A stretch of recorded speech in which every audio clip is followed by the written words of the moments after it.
vuelta Al Día con Willax. Danzas y Sabores del Perú presenta su nuevo show Huáncar, el mito del tambor sagrado. Viva una nueva experiencia completamente inmersiva donde nuevos ritmos y sabores lo harán vivir el Perú con todos los sentidos. Aproveche el 20% de descuento exclusivo ahora en las funciones hasta el 18 de julio utilizando el código Huáncar07 en joinas.com.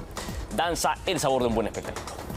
Bueno, aquí Eduardo y Mirta Añaños, la Fundación AGE, ha lanzado la plataforma virtual Emprende Perú. Este es lo que tienen que hacer los privados, pues, Alfonso. Una página web con inteligencia artificial que va a ayudar a los futuros emprendedores en todo el camino del desarrollo de sus negocios. Desde la génesis de la idea, ¿no? El desarrollo de los logos, estudios de mercado, todo lo que necesitan para poder triunfar. O sea, ayudar, empujar, darles asesoría, afinar. Sobre todo a los emprendedores, ¿no? Tan importante. Claro, mira, qué bien. Gran ejemplo de AGE y aquí se lo mostramos. Somos un país que nunca para de crecer, que convierte una receta en un negocio, una esquina en una tienda y una idea en un futuro. Un país que emprende. Dicen que por la sangre de cada peruano corre la fuerza y la creatividad para salir adelante con emprendimientos que son capaces de traspasar fronteras.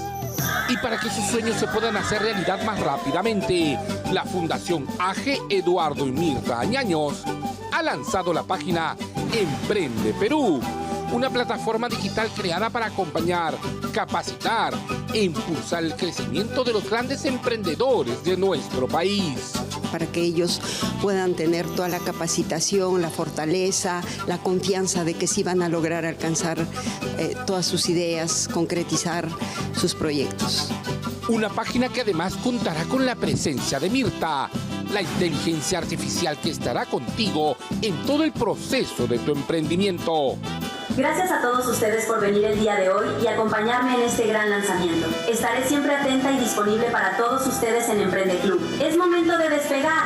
La idea de esta plataforma es que sea tu acompañante a través de todas las ideas o todos los problemas que justamente puedes tener durante tu emprendimiento, porque te dé más ideas para crecer y superarte. Hoy en día, con la tecnología, va a poder llegar este conocimiento muy valioso a muchos jóvenes de diferentes provincias, diferentes pueblitos de la Amazonía peruana, de la costa, sierra, selva, y que puedan ellos inspirarse y desarrollar sus sueños. Janina Flores es dueña de la marca de chocolate Sucau, cuyos productos han traspasado fronteras y ahora ella es considerada por la revista Forbes como una de las 50 mujeres más poderosas del Perú. Confiesa que si hubiese tenido a la mano las herramientas de Emprende Perú, su carrera hacia el éxito hubiese sido más rápida. Pero definitivamente lo hubiera hecho de repente en un corto tiempo, con un mejor networking, un mejor conocimiento también, y no cometer los errores que usualmente los emprendedores siempre no sucede. Pero preste mucha atención que la Fundación AGE también presentó el Concurso Nacional de Emprendedores a través de la página, donde podrían competir por más de 500.000 soles en premios. Pero mejor dejemos que Mirta nos diga más al respecto. Este concurso está pensado para todos los peruanos que tengan un emprendimiento, sea cual fuera el giro de negocio, pero es importante que ya esté funcionando, por lo menos con 6 meses de operación y hasta 6 años. Así que ya lo sabe, no puede perder la oportunidad de visitar la página de Emprende Perú y de esta manera trazar su inevitable camino hacia el éxito. Bien, Keiko Fujimori, presidenta electa, dejó Palacio de Gobierno en el año 2000, cuando tenía apenas 25 años. Ha vuelto el día de ayer a los 51 años, 26 años después. Vuelve a Palacio de Gobierno para asumir la presidencia de la República. Y claro, se ha reunido con José María Balcázar, presidente interino, con quien ha podido acordar cómo va a ser toda la transición y, por supuesto, atender los puntos en la agenda más urgentes, como el fenómeno del niño y la llegada del Papa León XIV. Vamos a verlo. Y estamos preparándonos para que a partir del 28 de julio, pues tomemos las riendas y los destinos de nuestro país. Nos preocupa, sí, la llegada del fenómeno El Niño. La presidenta electa Keiko Fujimori tiene la mirada puesta en el fenómeno del Niño. Pero el desafío en lo que será su próxima era presidencial no termina ahí.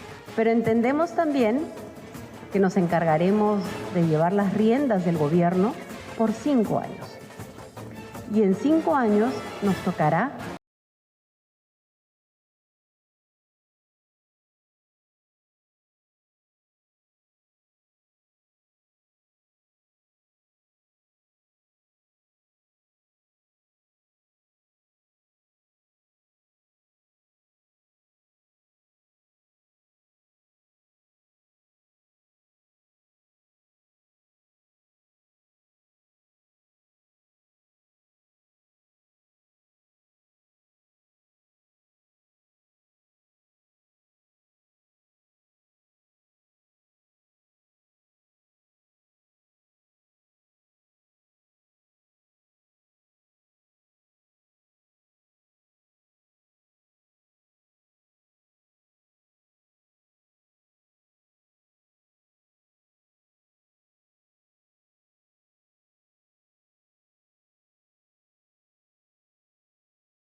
Animó a decir que es el inicio de una nueva era. Si dice una nueva era, lo entiendo así y tengo fe en que eso se pueda producir, porque esa es la coyuntura más importante para mí históricamente, que nuestra presidenta tome el poder y que le auguro muchos éxitos a su gobierno.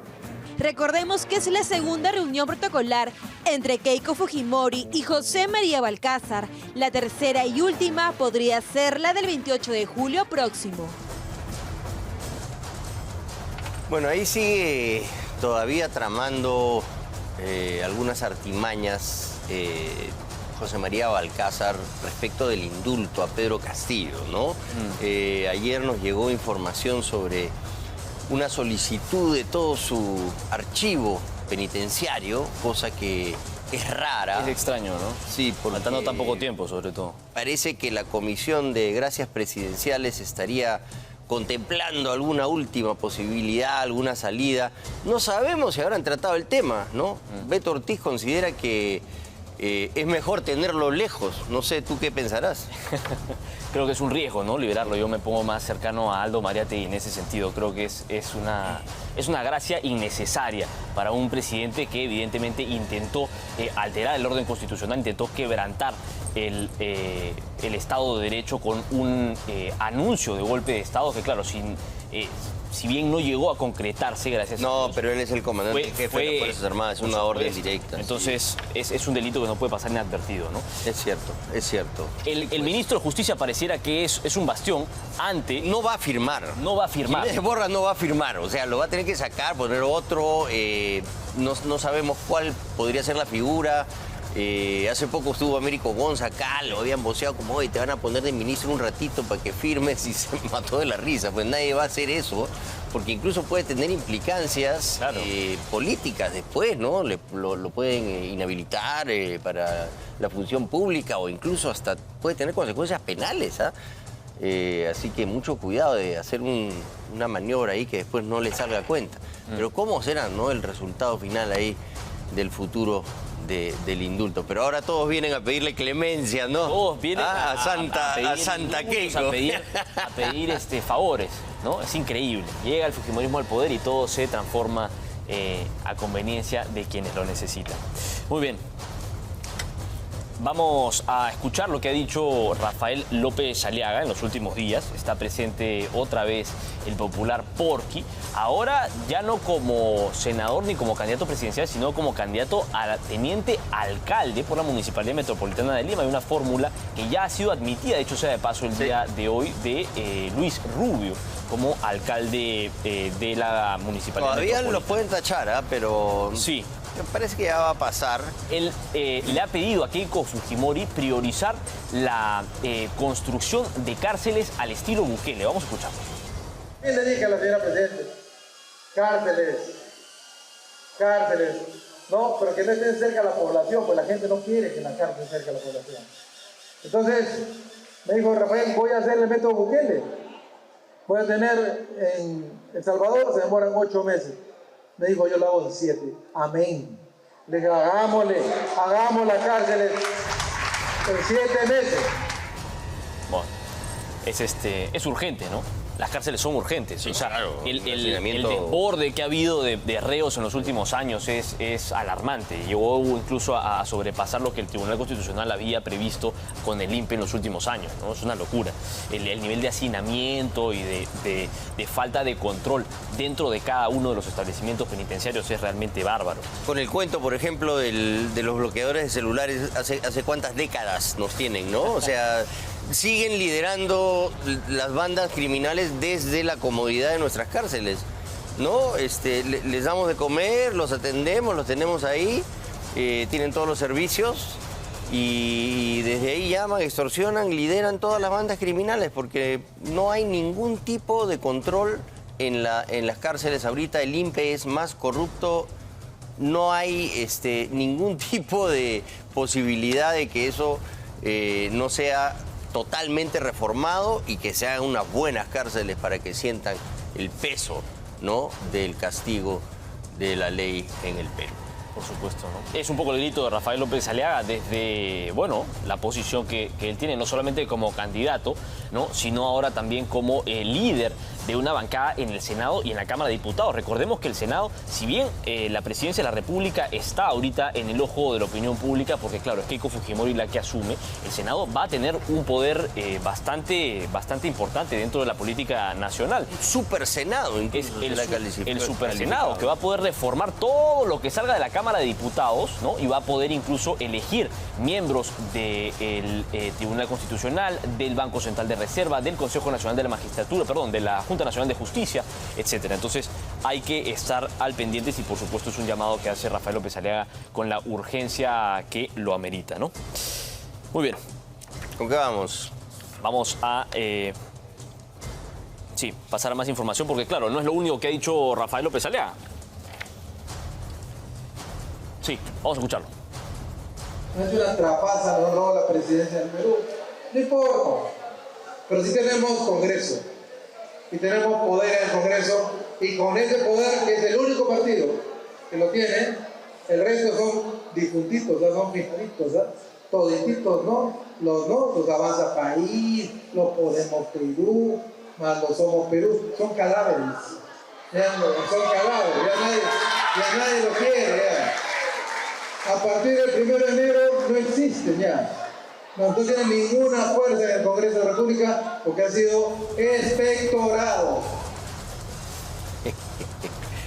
Bueno, yo creo que sí se tiene que hacer una investigación muy detallada y profunda sobre lo que pasó en estas elecciones, ¿no? Y reformar definitivamente el sistema electoral porque... Hay muchas cosas que quedan pendientes, ¿no? Si bien, claro, ha tenido una forma de resolverse toda esta crisis electoral, lo de la primera vuelta no puede pasar inadvertido y, por supuesto, no puede ser soslayado en las investigaciones que se hagan. No, pero y además encima vemos el discurso de Roberto Burneo, el presidente del Jurado Nacional de Elecciones, ayer, cuando le dan las credenciales de presidente a Keiko Fujimori y describe el proceso como si hubiera sido ejemplar. O sea, ya es casi un insulto, ¿no?, a los peruanos que tenga la osadía, el descaro, ¿no?, la cara de palo de decirnos que él ha liderado un proceso que él mismo, su procurador, ha denunciado al jefe de la OMPE,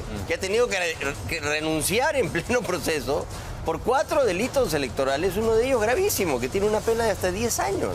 No, y donde se han cometido ilegalidades, ¿no? Esa convocatoria de elecciones complementarias el lunes. Él mismo debe ser investigado. Él mismo. O sea, no había marco legal para hacer nada de lo que han hecho en este proceso electoral. Entonces, claro, decir que esto fue un proceso pulcro, ejemplar, ¿no? Digno de ser el proceso rector que ha traído estas nuevas autoridades, por favor. O sea, si es que se ha logrado llegar hasta donde estamos en estos momentos, es por la presión que ha emitido la prensa y la opinión pública a las autoridades para que puedan cumplir con su trabajo, porque no podían hacerlo. Es realmente sorprendente.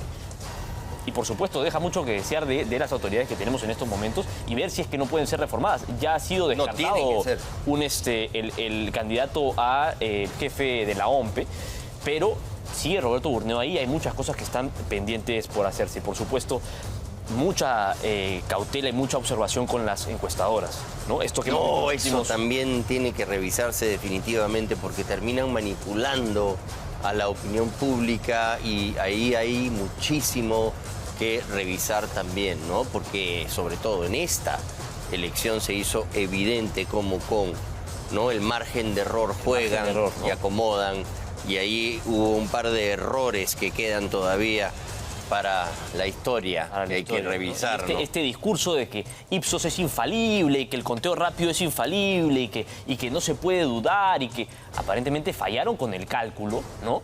Y si fue el mismo cálculo de la primera vuelta, ¿por qué fallaron esta vez? ¿Y qué nos dice eso si es que no han fallado en los últimos años? Y realmente no había dado un margen de error favorable a Keiko Fujimori en el año 2021, 2016 o 2011.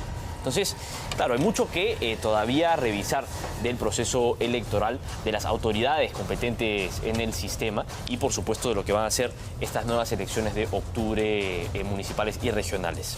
Muy bien, tenemos información de último minuto. El RIMAC, otro atentado. Jean-Pierre Pariona se encuentra ahí. Vean ustedes lo que acaba de suceder.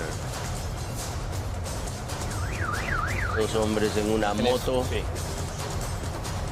Sí, Jean-Pierre, te escuchamos. Disparan al chofer. Una vez más. Jean-Pierre, cuéntanos.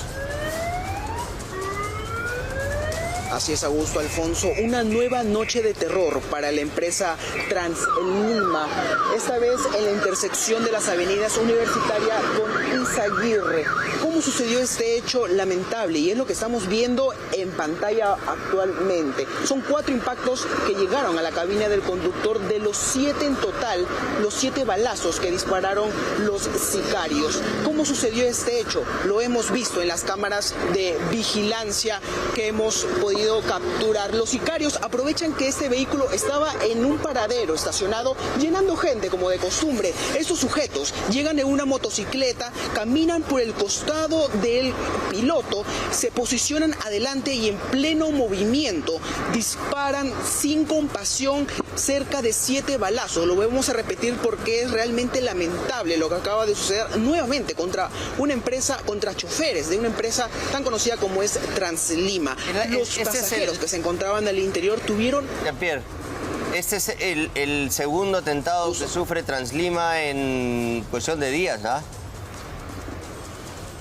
En cuestión de días. La semana pasada tuvimos que reportar que un chofer fue asesinado en Caraballo, y que hace poco también capturaron al presunto asesino. Se pensaba, ¿no?, de que estas amenazas podían reducirse después de esa captura, importante captura de la policía, pero lamentablemente tenemos que reportar otro nuevo atentado. Como lo venía diciendo, esta unidad estaba llena de pasajeros en el momento de este ataque. Ellos tuvieron que tirarse al suelo para no ser alcanzado por las balas.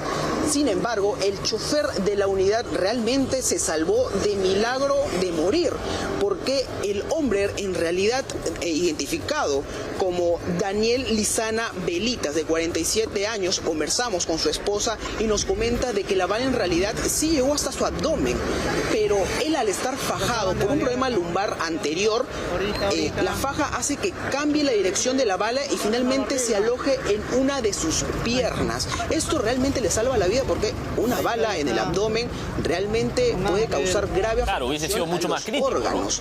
Después, Exactamente, Alfonso. Y después de ese ataque, a pesar de las heridas, a pesar de estar aturdido, el temor fue mayor, ya que el conductor nos comenta, la esposa, de que tenía miedo de que vuelvan los sicarios a terminar este ataque e incluso acabar con su vida, por lo que maneja así herido hasta la avenida Pacasmayo, donde vivían, cerca de ese lugar vivían familiares de este hombre, y llama inmediatamente para ser auxiliado. Estos vienen al lugar y también lo auxilian junto con efectivos de la comisaría de Sol de Oro. El reporte hoy, en este momento de la mañana, es de que el hombre felizmente está fuera de peligro, internado en el hospital Alcides Carrión. Bueno, le ha salvado la vida entonces esta bala desviada y que le haya caído en la pierna, ¿no? Ha sido, claro, milagroso, pero no cesan las extorsiones y eso es lo que genera preocupación, ¿no? Mientras que estamos pendientes de otras cosas, este es un clima que no se atenúa de ninguna forma y, por supuesto, el gobierno de José María Balcázar no pone paños fríos en el asunto. Muy fácil es gobernar, aseguraba el presidente de la República, ¿no? Qué fácil es gobernar, qué fácil es conducir al país. Este es el país que tenemos el día de hoy a estas horas de la mañana. Realmente impresionante. Muy bien, y ahora vamos con los falsos presos políticos. A ver, la congresista Nieves Limache y el ex candidato al Parlamento Raúl Noblecilla vienen pidiendo al presidente José María Balcázar que al indulto de Pedro Castillo se le sume una gracia presidencial también a Guillermo Bermejo, que ha sido condenado por tener contacto y pertenecer, ¿no?, a una red de la organización terrorista Sendero Luminoso, que iba a diseminar un mensaje, ¿no?, pernicioso, venenoso para nuestra región, y lo califica, pues, por supuesto, a su camarada como un preso político, cosa de la que discrepamos poderosamente aquí. Se ha sido condenado por haber visitado el campamento de los Quispe Palomino y llevado información desde ahí a otras organizaciones terroristas en la región, pues eso para nosotros es bastante más que grave. Y de política no tiene nada. El camarada Che, claro, porque estos son maoístas, pues. Claro, no, el camarada... Él viene más de una formación emerretista. Ha probado el Poder Judicial la afiliación terrorista que tuvo Guillermo Bermejo a través de distintas comunicaciones, de mensajes, de videos, de escritos.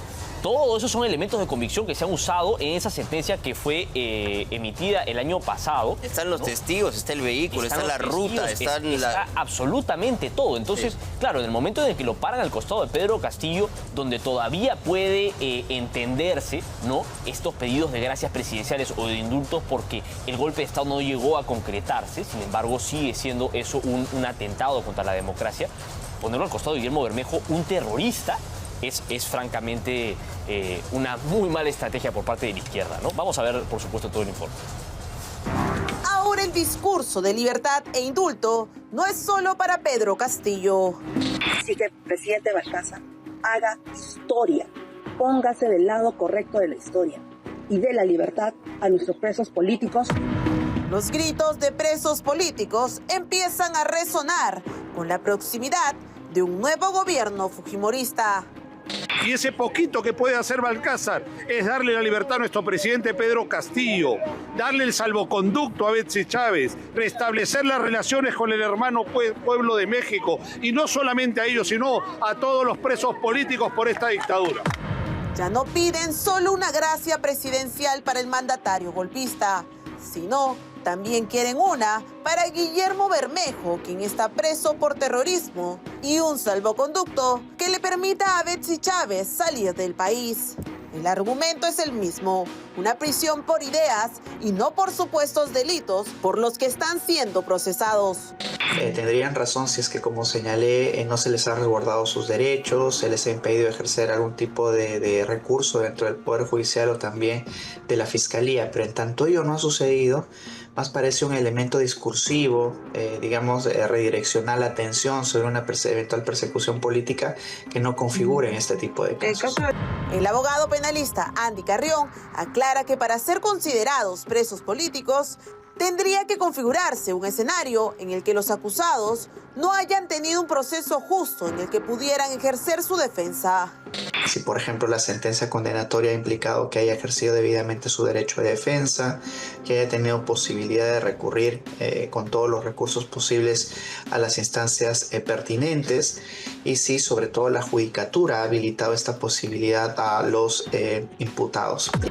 Tanto Castillo como Bermejo y Chávez han participado de sendas audiencias en las que tanto ellos como sus abogados han podido hacer uso de la palabra y presentar sus argumentos. Aquellas personas que alegan que son perseguidas políticamente, paralelamente están interponiendo los recursos que la ley les habilita. Si fueran perseguidos políticos, no habría posibilidad de que puedan seguir cuestionando las decisiones que han sufrido ya por parte de la Fiscalía o del Poder Judicial. Lo cierto es que José Balcázar tiene los días contados para dejar Palacio de Gobierno y para decidir si hace caso o no a estos pedidos.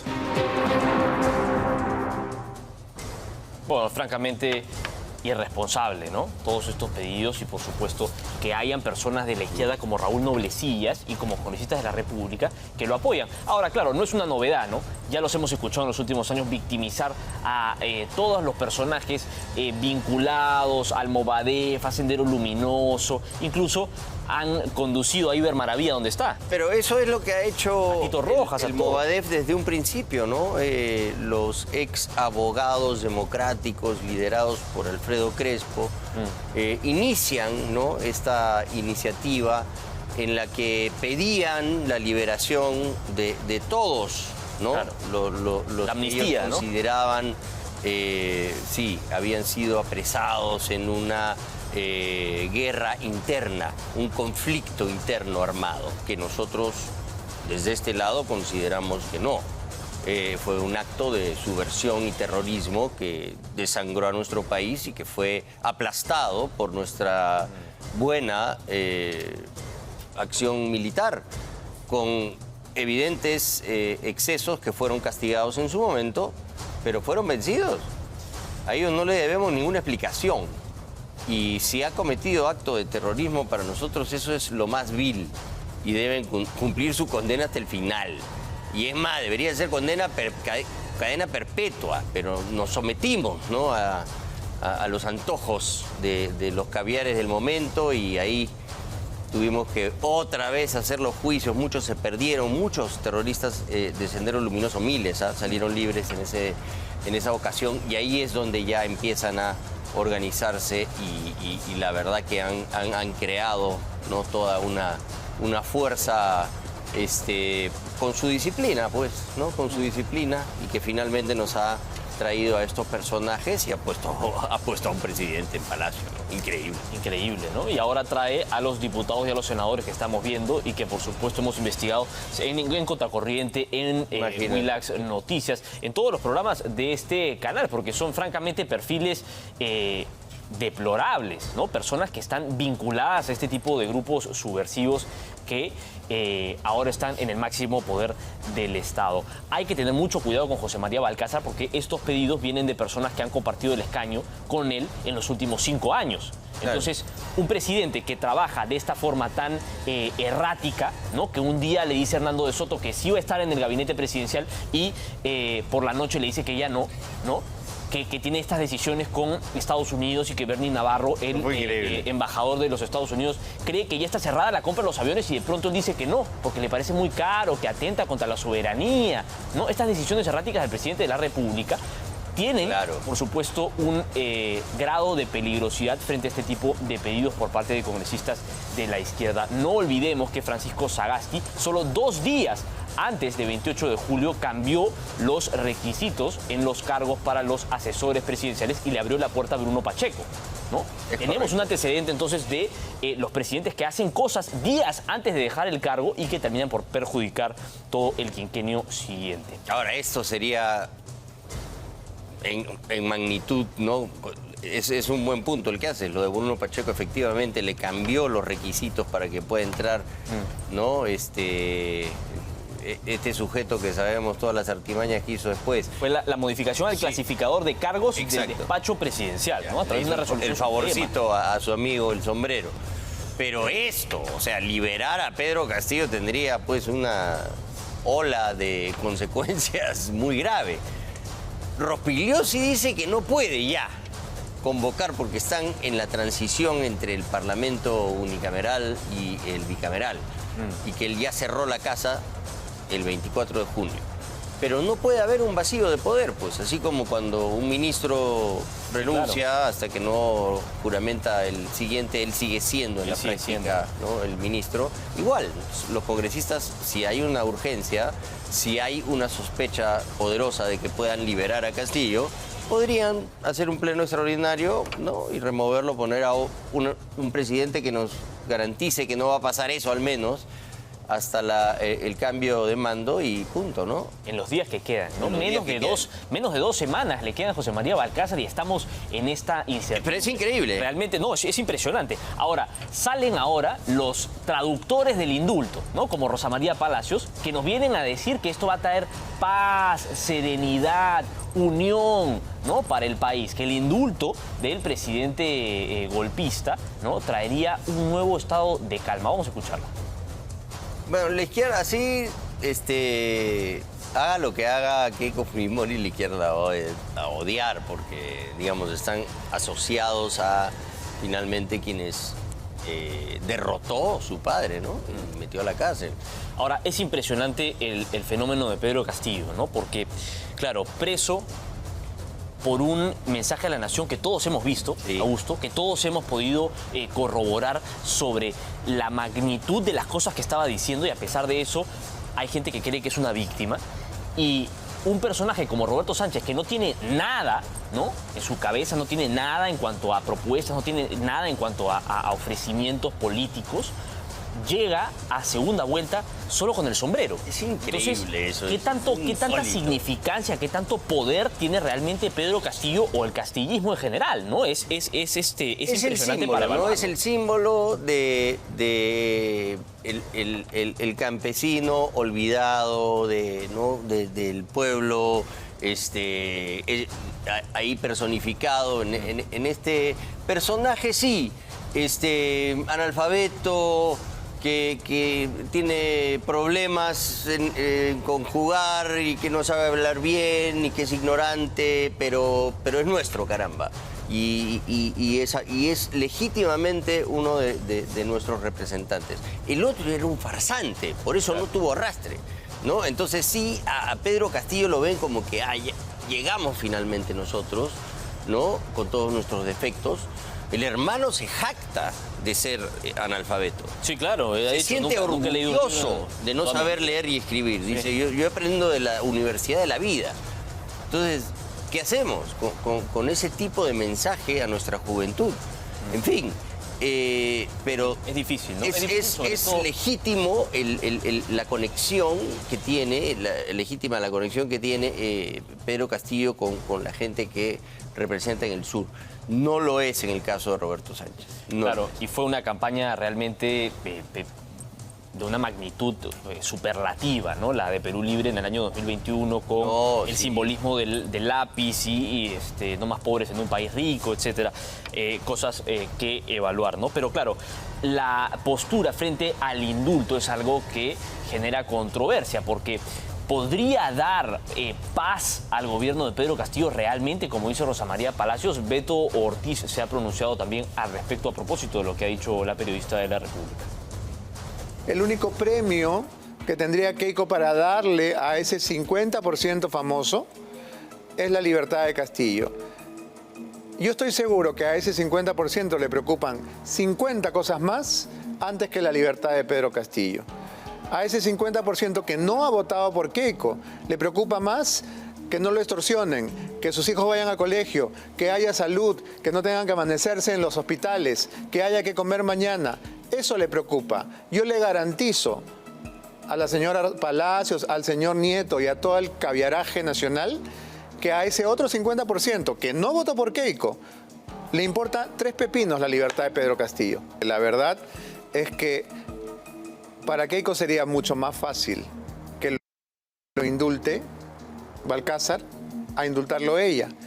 Si ella realmente cree, y yo espero que no lo crea, que indultando a Pedro Castillo se va a mostrar como una figura magnánima, como ha dicho Rosa María Palacios, que sería un gesto, ¿no?, con ese otro 50% que la repudia, según Rosa María Palacios, entonces automáticamente se va a ganar las simpatías del sector que la repudia, porque deja en libertad a un golpista, a alguien que dinamita la democracia y alguien que, dicho sea de paso, dejó entrar a su gobierno y con su gobierno a Sendero Luminoso, a CONARE, a Movadef, dentro del Estado.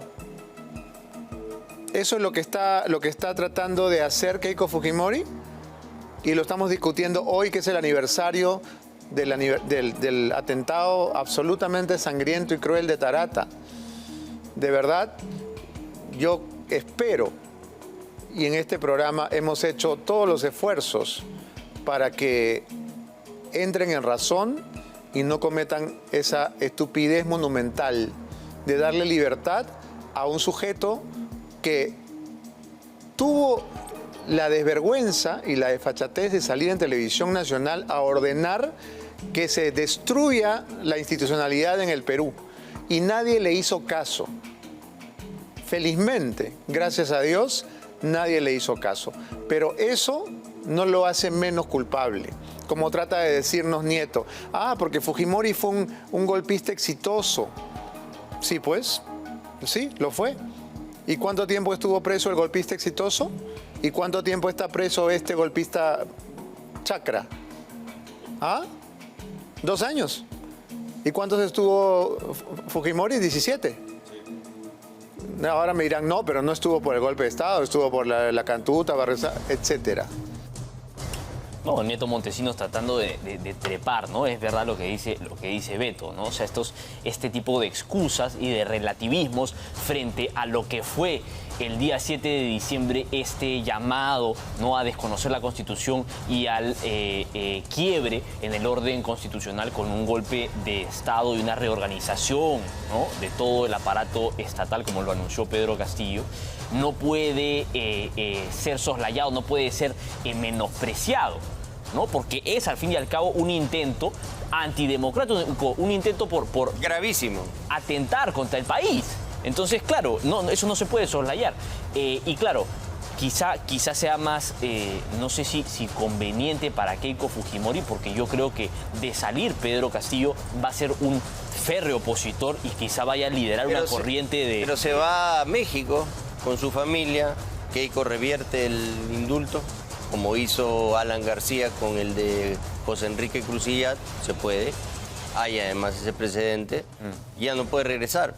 Y le dice, quédate allá, ya está libre, está con su familia, pero yo no estaba de acuerdo con que se le indulte y si viene acá va a tener que afrontar a la justicia. Y se acabó el problema.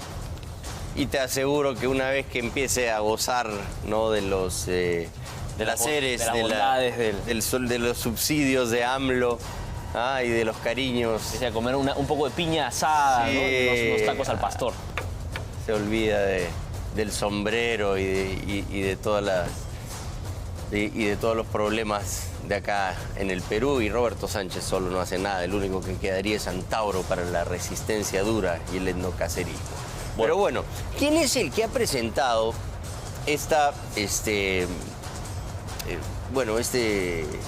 el que ha liderado el equipo de la organización de las Naciones Unidas para liberar al exmandatario Pedro Castillo, ¿no? Simplemente es un grupo de trabajo internacional que emite un informe a favor de Pedro Castillo, pero no está vinculado a la ONU, no trabaja para la ONU, no es un estamento de la ONU. El señor se llama Wilfredo Robles Rivera, ¿ya? Y tiene antecedentes por terrorismo. Estuvo recluido en prisión durante 12 años, desde noviembre de 1992 a enero del 2004, tras ser condenado por el delito del terrorismo. Era conocido como el camarada Aldo. ¿Ya? Ese es el señor que ha presentado este recurso. Y dicen que ese señor es la ONU. ¿Ya? Miren cómo los engañan, miren cómo les mienten. Ese señor y sus amiguitos que les gusta el terrorismo se han juntado y han hecho un informe y dicen que ese señor es la ONU. Ese señor que ha estado 12 años en la cárcel por terruco, ya, es la ONU, según la defensa de Pedro Castillo, ¿no? ¿Ya? Pero no es, pues. Vamos a descubrir quién es y cómo se comporta, además, porque no sabe cómo reacciona cuando lo persiguen los reporteros de Contracorriente. Sí, claro, y tiene una denuncia también por violación sexual. O sea, no solamente en el ámbito político, sino también en lo personal. Tiene cuestionamientos bastante graves. Vamos a verlo. El camarada Aldo, además de aparecer en los atestados por su cercanía, con sendero luminoso y tenencia de explosivos, también carga con un delito contra la libertad sexual. En exclusiva, el documento de la denuncia contra el abogado de Pedro Castillo, ocurrida el 24 de mayo del año pasado. Esa noche, la denunciante salió con su pareja y el amigo de Wilfredo Robles, por unos tragos. Después de salir del bar, Wilfredo les ofrece quedarse en su oficina hasta que amanezca, cuando en realidad todo era parte de un macabro plan. La agraviada nunca pensó que una noche de tragos con su pareja y el amigo de el abogado de Pedro Castillo, terminaría de la peor manera. Luego de hacer la denuncia correspondiente, la policía llegó al lugar de los hechos, en el Jirón Moquegua, centro de Lima, donde Robles tiene una oficina. Sin embargo, no lograron ingresar, ni mucho menos detenerlo. Con Robles desaparecido, la policía se comunicó con la Fiscalía de turno de violencia contra la mujer. Un año después, Robles sigue libre. El último abogado del expresidente purgó prisión por terrorismo entre el 12 de noviembre de 1992 al 31 de enero del 2004, es decir, más de 11 años. Tras salir de la cárcel, Robles siguió difundiendo el pensamiento Gonzalo cuando se volvió parte del Movadef. Incluso firmó los planillones. Después, en el 2020, se inscribió al Partido de Perú Libre de Vladimir Cerrón. Con la caída del gobierno castillista, Wilfredo Robles solicitó al grupo de trabajo de la ONU que emita una opinión sobre la detención del expresidente, informe que se hizo público la semana pasada. Es decir, que Robles es la persona que las Naciones Unidas tomó como referencia para emitir dicho informe a favor de Castillo. Y en el 2024, en Ica, se le ve a Robles asusando a menores de edad en un claro acto de adoctrinamiento, difundiendo la idea de que Pedro Castillo fue secuestrado. Wilfredo Robles, el personaje preso por terrorismo y acusado de violación sexual, es la persona que el Grupo de Trabajo de las Naciones Unidas tomó como referencia para emitir el informe, que ahora se usa como caballo de batalla para liberar al golpe.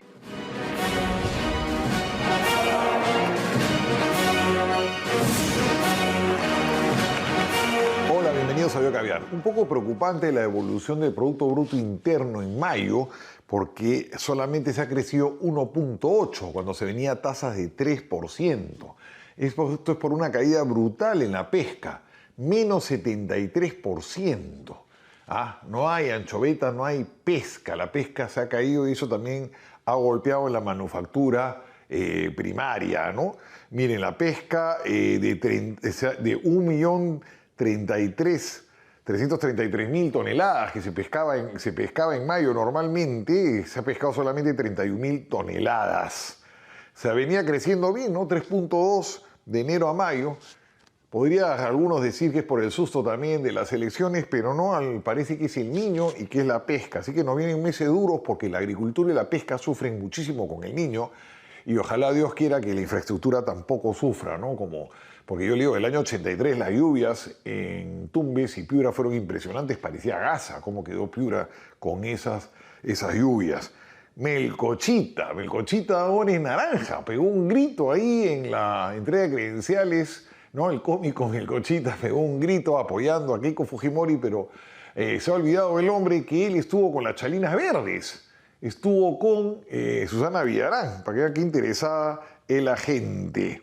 Muy preocupante que dos presidentes de cortes superiores hayan sido detenidos. Miren la corrupción, dónde está llegando el Poder Judicial.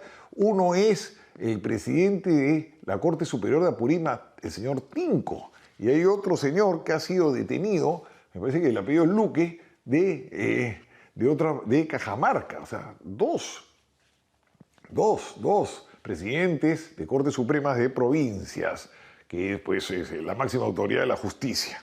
Bueno, a desear pues que España gane este domingo. Yo estoy con España. Miren los precios, miren algunos precios sobre los $40.000. Están las entradas en este partidazo, esta final que se juega este domingo, ¿no? Este domingo en la frontera entre Nueva Jersey y Nueva York, en el MetLife Stadium.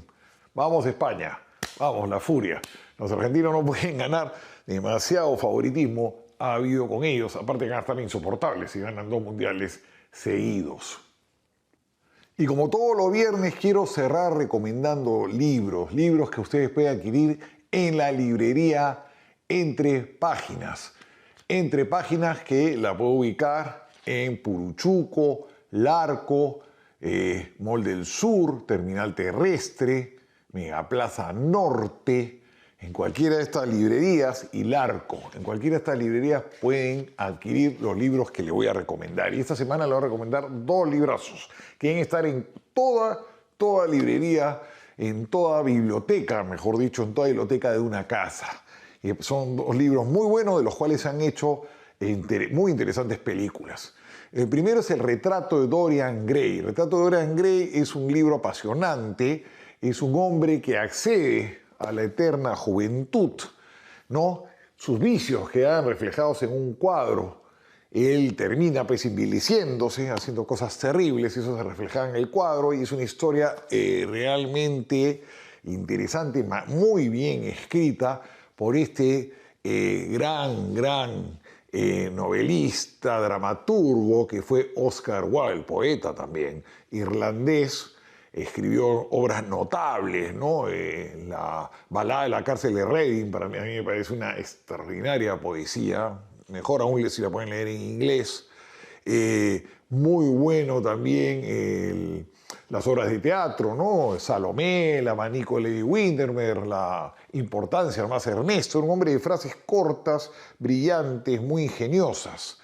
Y tiene pues esta novela, El retrato de Dorian Gray, que se la recomiendo, buenísima. Lástima, vivió a finales del siglo XIX, tuvo pues un desenlace trágico su vida, ¿no? Tuvo un juicio por homosexualismo, fue encarcelado 2 años, me parece, en la cárcel de Reading, salió totalmente arruinado, despreciado por la sociedad y murió arruinado en París, Oscar Wilde. Y la otro personaje que también debe tener un libro de él pues, es Francis Scott Fitzgerald. Tiene libros muy buenos, pero el mejor es El Gran Gatsby. Hay una gran película que recomiendo mucho de Robert Redford, el año 74. Me gustó más que la versión que se hizo años después con Leonardo DiCaprio. Siendo muy buena también la de Leonardo DiCaprio, prefiero la de Robert Redford. Debe estar en plataformas, ¿no? Con Mia Farrow, Bruce Dern, una película muy bien hecha que gira a través de este personaje Jay Gatsby, un hombre pues, que aparece en la alta sociedad de Nueva York de los años 20 con muchísimo dinero, buscando un amor de juventud.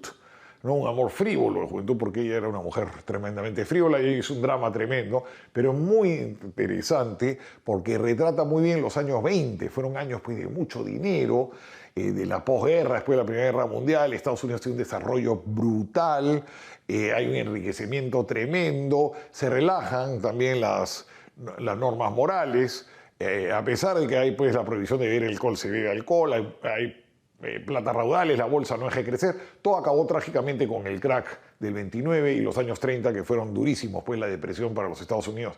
Pero los años 20 son interesantes de expansión de autopistas, la radio, el teléfono, la primacía de los Estados Unidos sobre el mundo, ¿no? Después de la Primera Guerra Mundial reemplazan a los ingleses y se ve pues este mundo exuberante, las flappers, ¿no? Las mujeres estas liberadas de esa época, etcétera, jazz. Es muy interesante. Y estos 2 libros tienen que estar en toda biblioteca, son deliciosos para leer y búsquense las películas. Lo dejo.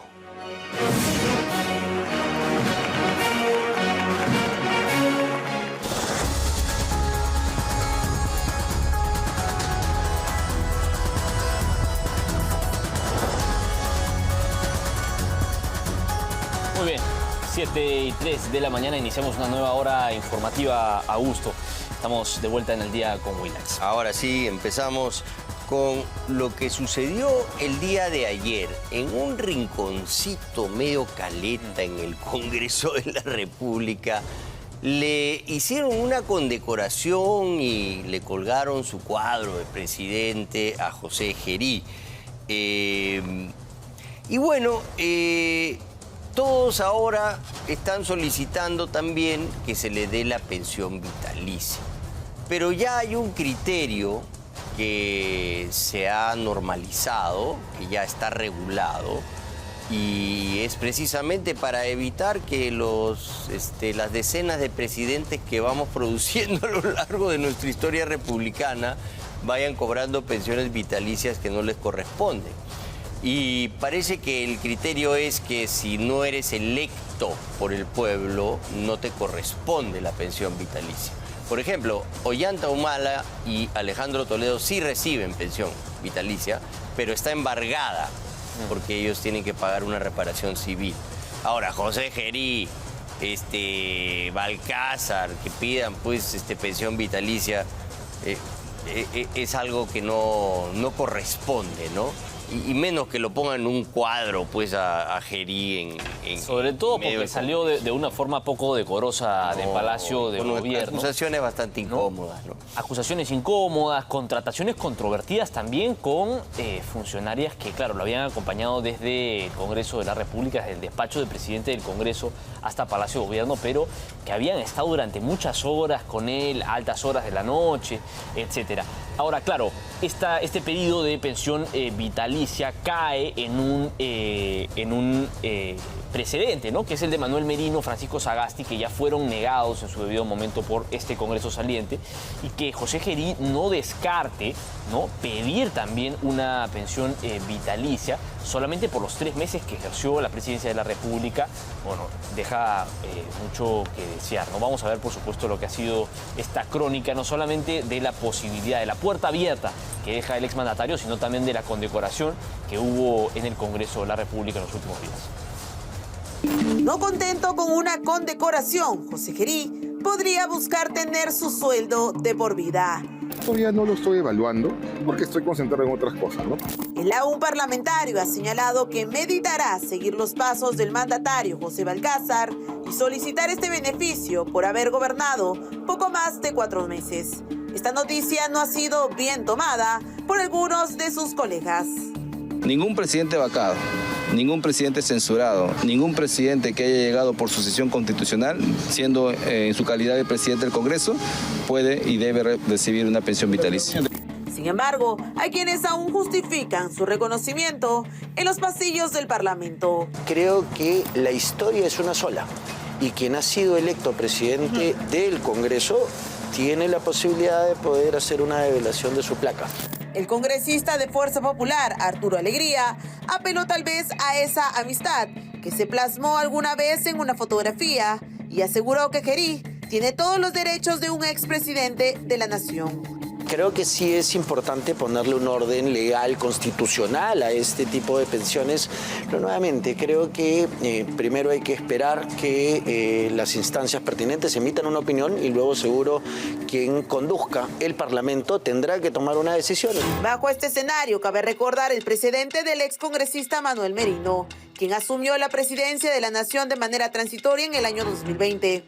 En su caso, el Congreso rechazó otorgarle el beneficio al determinar que este no aplica para quienes asumieron la presidencia por sucesión constitucional. Bajo esa línea, ni Balcázar ni Gerí podrían recibir su sueldo de por vida. Bueno, la situación, ¿no?, que se vive en el Congreso de la República. Los últimos días, ¿no?, las últimas puertas para algunos, después van a tener que buscárselas en el sector privado, y surgen todos estos pedidos, ¿no?, inmediatos de cómo poder conseguir una pensión vitalicia, cómo poder de repente afianzar algunos sentimientos políticos con otras bancadas, ¿no?, algunos pedidos por otros lados. Es el clima de salida, ya de cierre de los parlamentarios que, claro, han vivido bastante cómodos los últimos 5 años, ¿no? ¿Con qué vamos, Francis? Muy bien. Bueno, ya están llegando a, por supuesto, instalarse al nuevo Congreso bicameral. Y venimos con el mismo dilema de siempre. Hay congresistas que, por ejemplo, 22 ya están instalados porque han sido reelectos, de cierta manera, ¿no? A diputados o a senadores. O sea que ya tienen sus oficinas y sus cosas bien instaladas en Lima. Hay otros que viven aquí, no tienen que mudarse ni hacer ningún tipo de gran cambio, sino simplemente subirse a su carro, irse a la avenida Bancay y sentarse en su curul, ¿no? Entonces, ¿corresponde o no darle un bono de instalación a una persona que no viene de provincia, que no se traslada, que no tiene que mudarse, que alquilar un departamento, mover a su familia, traer a los chicos al colegio e instalarse aquí para poder hacer el trabajo parlamentario? Debiera haber algún tipo de filtro previo, una declaración jurada que diga, sí, yo sí necesito el bono de instalación, dénmelo, porque después tenemos a todos estos fanfarrones que dicen, no, yo lo voy a donar, ¿no? Lo voy a donar a una causa no sé qué, a la olla común tal. Falso. Si lo fueran a donar, pero no. ¿Para qué lo piden? ¿No? Es un mal síntoma, por supuesto. Es que si no le corresponde, no debieran darlo. Todo eso para todos los parlamentarios que son en total, contando senadores, diputados y parlamentarios andinos, son más de 190 funcionarios ahí hablando nomás, son más de 3 millones de soles. No estamos para estar regalando la plata. Si no necesitas la instalación porque ya estás instalado, como estos 22 que ya están en el Congreso, no les den los 15.600. Es una falta de respeto, ¿no? Ahora, claro, ese criterio también se puede usar para evaluar los bonos de escolaridad, los bonos de maternidad que se dan indiscriminadamente a todos los congresistas, ¿no? Y que son un gasto corriente porque es planilla, que por supuesto genera indignación por parte de la población, sobre todo en tiempos como los que estamos viviendo. Hay un problema con el PBI y la desaceleración producto del fenómeno del Niño que está generando impacto en distintas industrias, y el Congreso de la República sigue emitiendo gasto como si nada pasara. Vamos a ver el informe. Hay privilegios que duran un periodo y hay otros que parecen tener reelección asegurada. El Congreso todavía no se instala, pero uno de sus beneficios ya pide la palabra: el famoso gasto de instalación. Son 15.600 soles por congresista, casi 14 sueldos mínimos en el país. Matemática simple, no se necesita mucha ciencia. En 130 diputados son más de 2 millones de soles. 2.028.000 para ser exactos. A ellos se le suman 60 senadores, que dan como resultado 936.000 soles en gastos de instalación. Más los 5 parlamentarios andinos que también gozan de este beneficio, se suman otros 78.000 soles. En total, sumando ambos montos, nos da la generosa cifra de 3.042.000 soles, cifra millonaria destinada, en teoría, a que los nuevos congresistas puedan instalarse en Lima. La pregunta es, ¿todos lo necesitan? Este bono no distingue de senadores, diputados ni parlamentarios andinos. Se aplicará para todos, hasta en los reelectos. Los que no llegan por primera vez, no están descubriendo el Congreso, no están preguntando dónde queda el hemiciclo, ni buscando la cafetería. Ellos ya hicieron todo eso hace 5 años. Son en total 20 congresistas reelectos. Obsérvelos con paciencia. Usted ya los conoce, pero debe seguir viéndolos porque los representarán durante 5 años más. 12 de ellos son de Fuerza Popular. 4 son de Juntos por el Perú. Y 4 más de Renovación Popular. Recuerde sus nombres, porque usted deberá pagar su mudanza. Y la factura, solo de este grupo de 20, será de 312.000 soles. En eso la pregunta no es cuánto cuesta el gasto de instalación. Las cuentas ya las hicimos. La pregunta es, ¿el gasto de instalación debe entregarse por igual a quien empieza de cero y a quien nunca se fue? Bueno, claro, es preocupante, ¿no? La cantidad de gasto, la cantidad de millones de soles que se sigue ampliando. Y claro, algunos nuevos, ¿no?, diputados y senadores fujimoristas hace poco en algunas entrevistas han estado relativizando lo que cuesta hoy en día el Congreso de la República, el presupuesto general, ¿no?, que son algo de 1.600 millones. Pero lo preocupante es que aumenta cada año desproporcionadamente. Sube más. Y genera, por supuesto, una alarma que, siendo ahora el Congreso bicameral, vayamos a llegar al final de estos 5 años en más de 2.000 millones.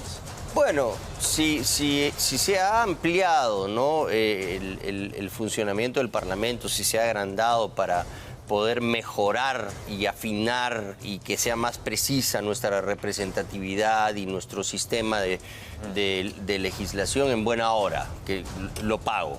Pero para este tipo de cosas no, pues. Para poner DirecTV para ver el Mundial no, pues. ¿No? O sea, para esas vivezas no. ¿No? Y si no tienes hijos, si no te den bono de escolaridad, no te corresponde. Haga su declaración jurada y diga, estas son mis necesidades, y el Estado que se las dé, está bien. Pero no en general y para todos, y lluvia de millones, y canastas navideñas ostentosas, cuando vivimos en un país que se está muriendo de hambre, pues no. Bueno, al respecto del Congreso de la República, Rafael López Aliaga, que lidera, ¿no?, la bancada de Renovación Popular, tanto en la Cámara de Diputados como en la de Senadores, ha perfilado cuáles son las principales propuestas legislativas por parte de su partido. Vamos a escucharlo. Los 22 votos de Fuerza Popular, mientras los 8 votos nuestros. Si no, no pasa nada. Somos la aduana, ojo, y Susana sabe cómo negociar. Entonces vamos a negociar fuerte, pues. Rafael López Aliaga tiene claro que la presencia celeste en el Senado y en la Cámara de Diputados puede marcar varios puntos de quiebre para la toma de decisiones del Estado. Desde La Victoria presentó una agenda de proyectos de ley avanzados. El popular Porqui dejó claro que en este quinquenio bicameral su agrupación será decisiva. El 3% del canon aduanero viene a Lima Metropolitana para hacer obra en los distritos como La Victoria. En materia de desarrollo y de seguridad, buscan una Lima Smart con el sistema de cámaras e inteligencia artificial C5. Asegura que varios proyectos legislativos están listos. Ahorita, 28 de julio, ahorita empieza ya la pelea por la seguridad ciudadana. Primero, cadena perpetua para estos delincuentes, ¿ya? Primero. Plantea pedirle facultades históricas al gobierno central para Lima Metropolitana. También le he pedido las competencias de salud y educación para Lima Metropolitana. De una buena vez. ¡Sí se puede! ¡Sí se puede! López Aliaga promete que su bancada no pasará desapercibida. Se vienen proyectos para potenciar al Ministerio Público, eligiendo a los universitarios de tercio o quinto superior para renovar fiscalías. También apunta a coadyuvar con el desarrollo local y La Victoria está en el foco. Con el DUNET, en 3 años se paga solo, por el ahorro de energía. Entonces vamos a hacer esa inversión en La Victoria, en todos los distritos de Lima, pero La Victoria toda iluminada. Aseguró que este Congreso bicameral tendrá mejor nivel y productividad. Calificó como cadáveres políticos a partidos como Somos Perú, Avanza País, Podemos Perú y Alianza para el Progreso.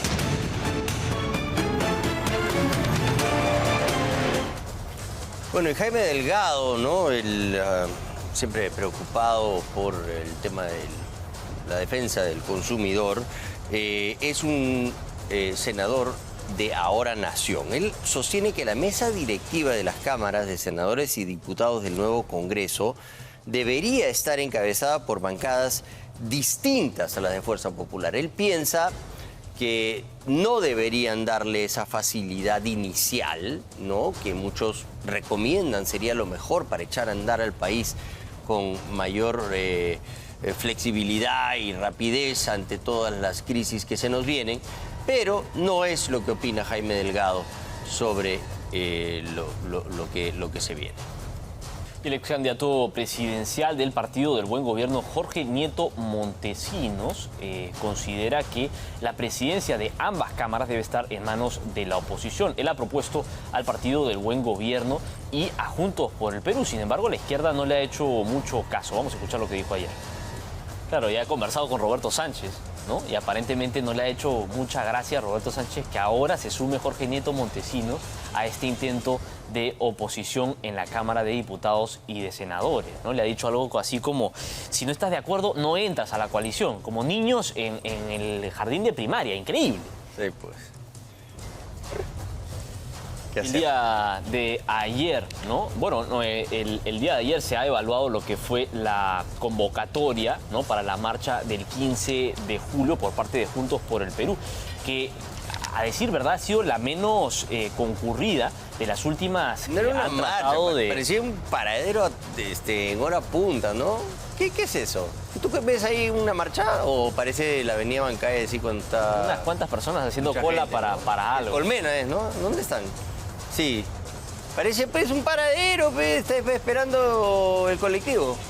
Ha generado confrontación, ¿no? La baja Si no levanta la bandera ese pata, yo pienso que es un paradero ahí de colectivo. Que puede ser cualquier cosa. Ni siquiera un paradero en hora punta. No, es un fracaso total, ¿no? Y ha generado, este fracaso ha generado una confrontación a la interna de la izquierda. Y Raúl Noblecillas y Aníbal Torres han salido corriendo para evitar dar declaraciones a la prensa. No es el papelón, se han ido. Es un papelón. No, ya vine a apoyar, ya me voy. Es increíble, vean la nota.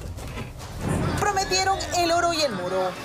Ambicionaban una mega convocatoria para rechazar la entrega de credenciales a Keiko Fujimori y exigir la liberación de Pedro Castillo.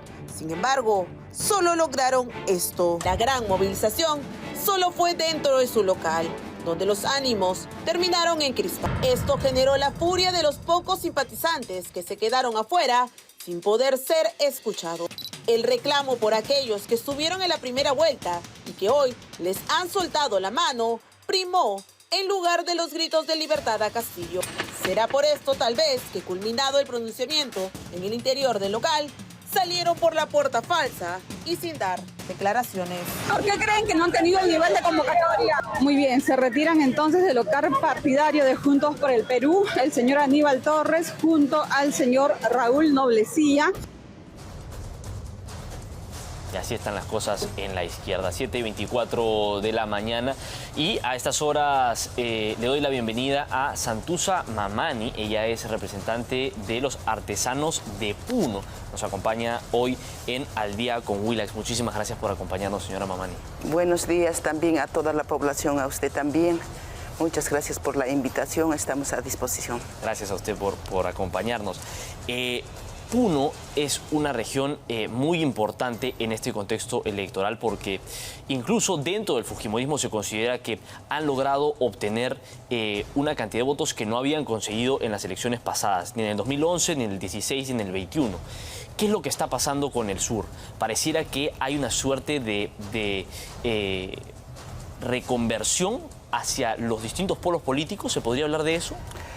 Sí, mira, el tema en el sur, lo que falta es comunicación. Uno, hay un adoctrinamiento bastante. ¿Adoctrinamiento? Sí. Ha venido desde los 2000, desde que entró el señor Toledo. La ciudadanía cada vez ha escuchado, hay grupos de instituciones como por ejemplo ONG, la Federación Campesina y demás gremios que adoctrina la división, lo que se le van a quitar su casa, que el fujimorismo ha hecho prácticamente. ¿Cómo es que adoctrinan? ¿Desde los colegios, desde distintas...? En las organizaciones de mujeres, por ejemplo, hay Federación de Campesinos. Después también hay las ONGs como, por ejemplo, las señoras que vienen de Bolivia, las Bartolinas Cisas. Bartolinas Cisas, claro, de Bolivia. Entonces hacen encuentros, estas organizaciones vienen del Avia Ayala. Y en todos estos espacios se difunden este tipo de versiones o de mensajes casi políticos para desacreditar el fujimorismo o desacreditar a la derecha. A la derecha, exacto. Ahí está. ¿En Lima también de repente? Pues claro, en Lima las personas votan porque avalan, porque que son posiblemente cómplices. Y eso no me parece justo, porque en todo este tiempo nosotros trabajamos con lo que es... Sí, nosotros trabajamos con lo que es labor turístico, emprendimiento, todo.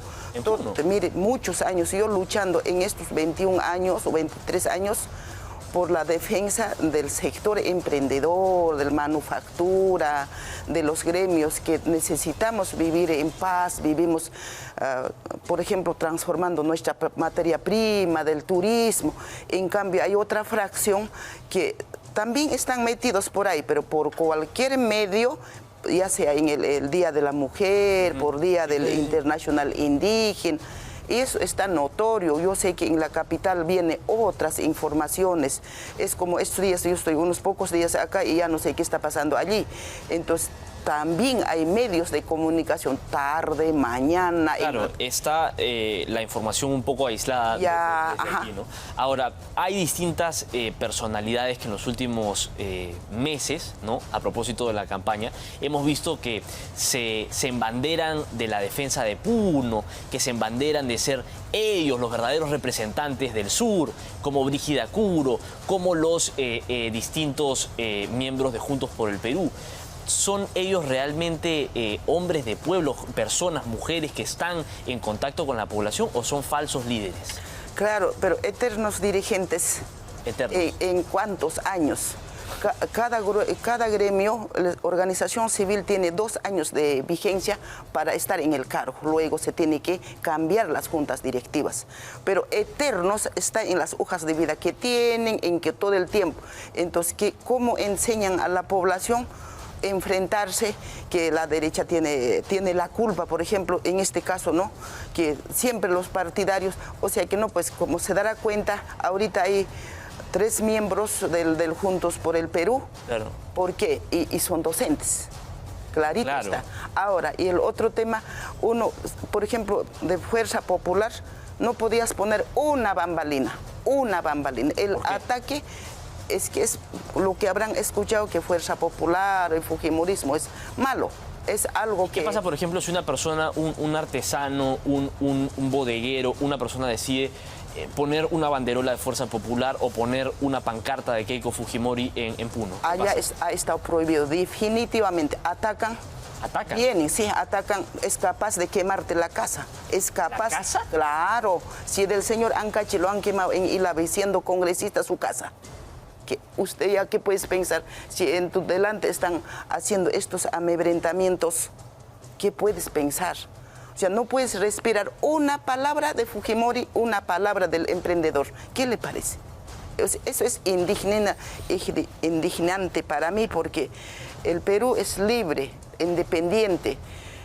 Todo aquel que gobierna debería de tener ideología de defender el bienestar de los peruanos, de todos los peruanos. Ahora, ¿qué tanta de esta influencia viene de Bolivia? ¿Cree que hay una fuerza por ahí que entra, una suerte de ideología también? Claro, el ejemplo está claro, que el señor Evo Morales se ha dedicado a dar bonos, ha empezado a tener Juanito Pinto, todos los programas para adoctrinar posiblemente, porque en eso está, si habrá de repente en las noticias lo que ha visto, entre bolivianos se están atajando que no le pegan al quien quiere comprarse, al quien vende. O sea, prácticamente han aprendido a soportar 3 meses de huelga, pero ¿de qué vivimos? Lo único que han hecho es sacrificar a los empresarios. Y algunas de esas personas adoctrinadas por este movimiento de Evo Morales llegan hasta Puno a imponer todo ese tipo de cultura. De hecho, han estado viniendo, por eso el encuentro que tiene, como es frontera y como es cerca, ha habido eso. Nosotros como ciudadanos de a pie hemos visto en claro ejemplo esto. Entonces, ¿qué está sucediendo? No todos los puneños tienen la idea, nosotros queremos vivir en tranquilidad, que las obras lleguen, que la sociedad civil debemos ser libres de expresarnos de nuestras ideas, de nuestras ideas que tenemos, porque el trabajo es único, la vida es único y yo no sé a qué se debe, ¿no?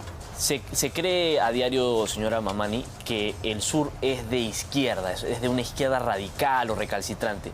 ¿Usted lo niega? ¿Usted no cree eso? No es así, sino que hay una amenaza terrible en los mercados, por ejemplo.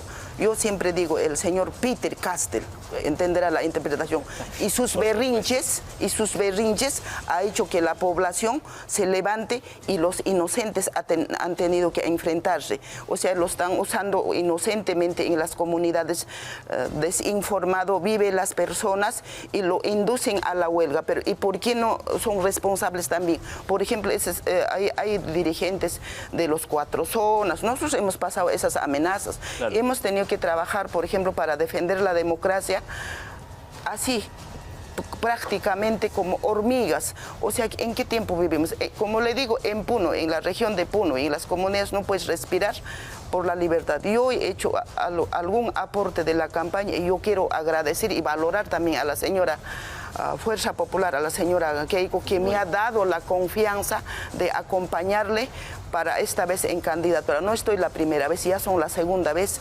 porque el ciudadano está muy amedrentado, no va a estar también peleándose, no agarrándose como Bolivia.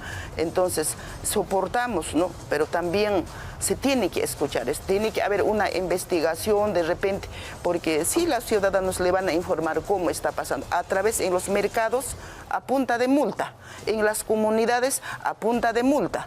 ¿Quién ordena? Sus dirigentes, son eternos dirigentes. ¿Pero multan de qué forma? Si no participa a la huelga. Mire. ¿Y la multa quién la impone?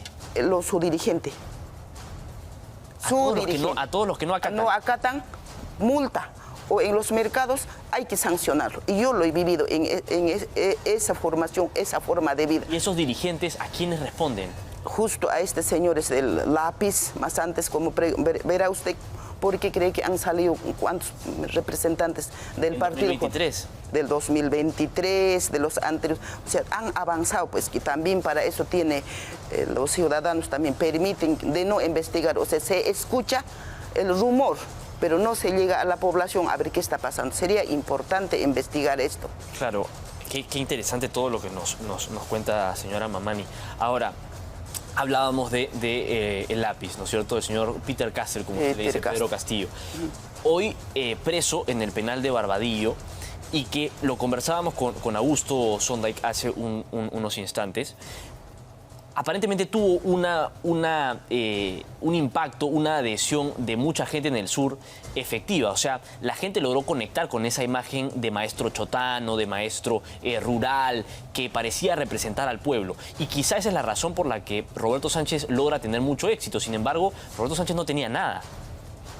Un ministro, cuando le han entregado 60 millones para que pueda promover y promocionar al Perú con el turismo, ¿cuánto daño nos ha hecho? Ese es uno. ¿Usted cree que Roberto Sánchez hizo daño desde el Mincetur? ¿Desde el ministro? Claro, mira, un señor, su profesión que tiene es psicólogo o sociólogo, uno de ellos.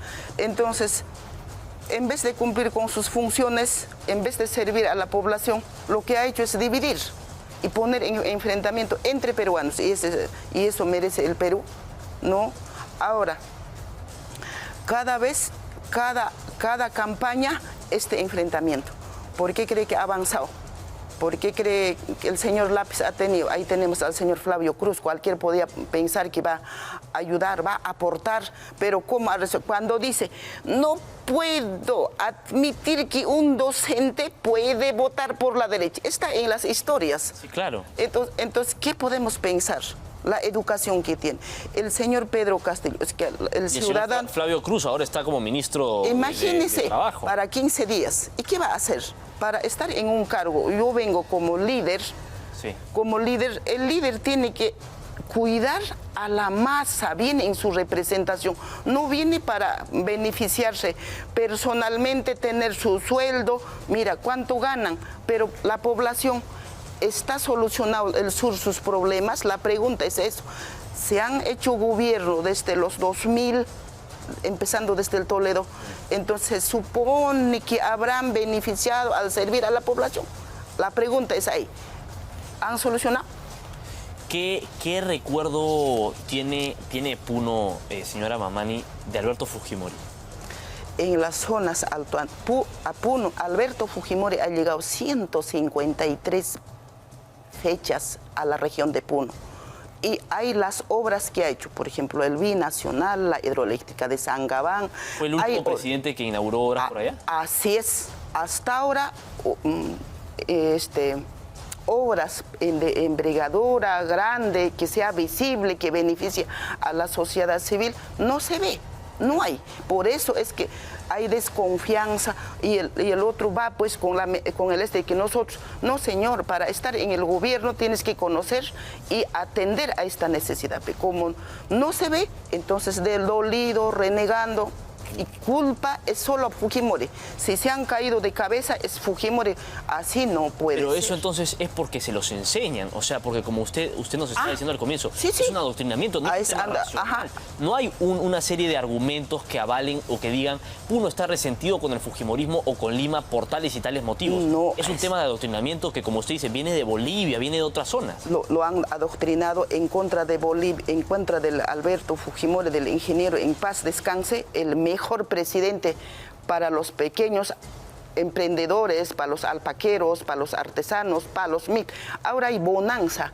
Tienen una empresa, yo conozco, que tiene 80 unidades. ¿Por qué? Porque aprendió a emprender y a invertir. No es que del ingeniero, sino que es una narrativa que han vendido al ciudadano de a pie. ¿Cómo dividir? Hay un dicho, divide y reinarás. Y eso es lo que pasó hasta ahora. Solo para cerrar, Brígida Curo es una mujer que ha estado en los últimos días en el ojo de la opinión pública por sus declaraciones polémicas contra Lima, contra la derecha. ¿Ella es una representante, usted creería, emblemática de la región de Puno o es una falsa líder? Prácticamente a nosotros, a las mujeres andinas, yo soy criadora de alpaca. Sí. También soy artesano y muchos años, no es la primera vez. La señora Brígida Curo lo único que ha hecho es hacer quedar mal a la región de Puno y al país íntegro, con las ideas de dividir. Acá el líder tiene que cuidar los bienestares de todos y no estar dividiendo. Está muy mal la señora, tiene que corregirse. Yo no sé, la mujer andina, la mujer del Perú profundo, no es odiosa, es solidaria, es delicada, por lo menos es educada. Ahora, el hecho que no tenga un estudio superior, eso no hace que uno sea atrevida y igualada para mí. Fuerte. Bueno, claro, es el perfil que se tiene de ella en la propia región. Señora Santuza Mamani, yo le agradezco muchísimo por habernos acompañado esta mañana en Al Día con Willax y esperamos tenerla pronto de vuelta una vez que inicie el gobierno de Keiko Fujimori para que nos pueda contar cómo es que se recepciona en el sur de nuestro país. Muchísimas gracias. Muchas gracias también a Willax y también a todos los medios y que tengan éxito. Salud y felicito a nuestra presidenta, una dama por primera vez. Ahora nos toca trabajar y hay que al Perú, el Perú es bueno, rico en todas las riquezas y por lo tanto feliz día para todos y bendiciones para todos los medios que pensamos en la democracia. Así es. Muy bien. Son las 7:39 de la mañana, nos vamos a una brevísima pausa comercial, pero no se mueva porque al volver tenemos las imágenes de lo que ha sido este robo a una iglesia en la ciudad de Lima. Tenemos las cámaras de videovigilancia que nos muestran el momento exacto en el que entran, ¿no?, estos delincuentes y tratan de por supuesto, perpetrar las zonas más importantes o sagradas del templo. Además, tenemos la información completa, el detalle de lo que ha sido las declaraciones de Keiko Fujimori con respecto a la llegada del Papa León XIV. Robert Prevost va a estar en nuestro país en noviembre de este año y se hacen todos los preparativos para acondicionar su llegada y, por supuesto, trazar la emblemática ruta del Papa. Volvemos con esto y más. Esto es Al Día con Willax.